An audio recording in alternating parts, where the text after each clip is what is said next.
Hi, cold calls suck. Salespeople hate them, buyers hate them. The hit rate is unsurprisingly low and the process is demoralising. But if you have to use cold emails, be smart about overcoming the common barriers by using a proven cold email template.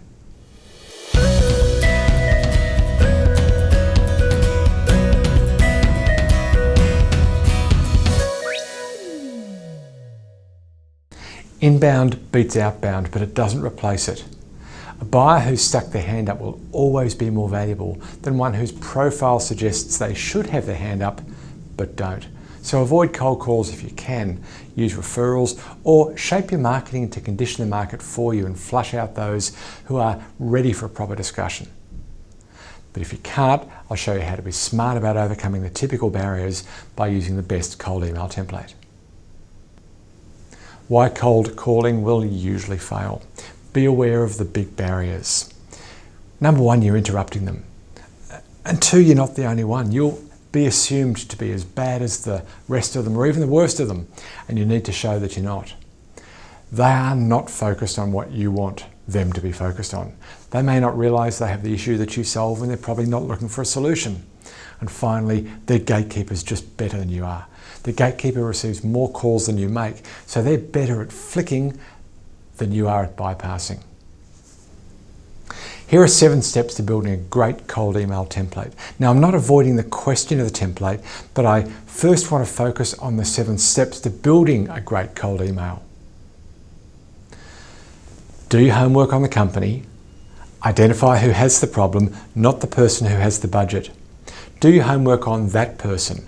Identify the valid business reason for a meeting. Write a letter or an email series that goes from interruption to action via urgency and credential. Enlist the gatekeeper and follow up.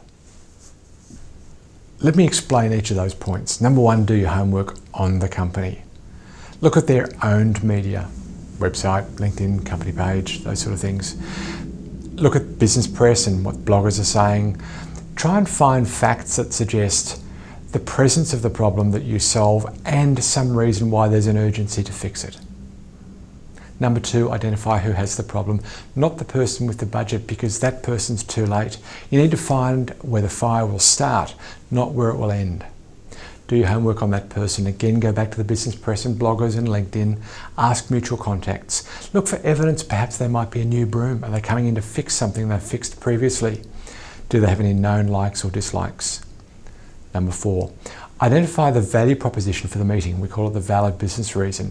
For that person, for this meeting, what will they get out of the meeting, not what will you get out of it? Number 5, write a letter or an email series that goes from interruption to action via urgency and credential.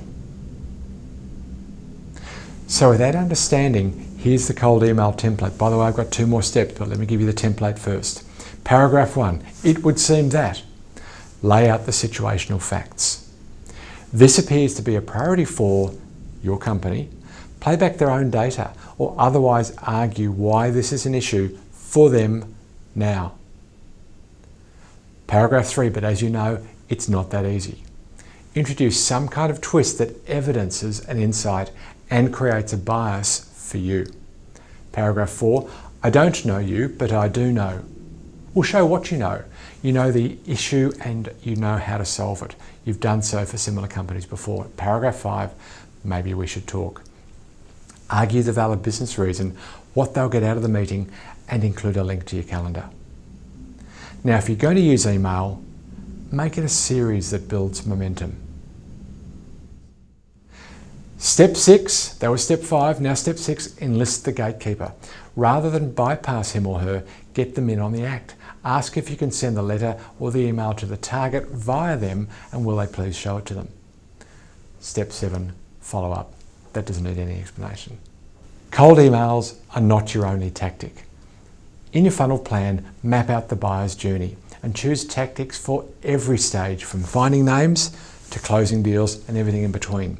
Design both the strategy and the tactics together: sales, marketing, finance, ops. Now, if you don't have a funnel plan, get a free one at funnelplan.com. Click on the little eye, this little guy, click on that, or go straight to funnelplan.com. Lots more lined up for next week. Until then, may your funnel be full and always flowing. Our thanks this week to you for watching this week's show, Lisbeth Pena for blog production, John Ang for video production.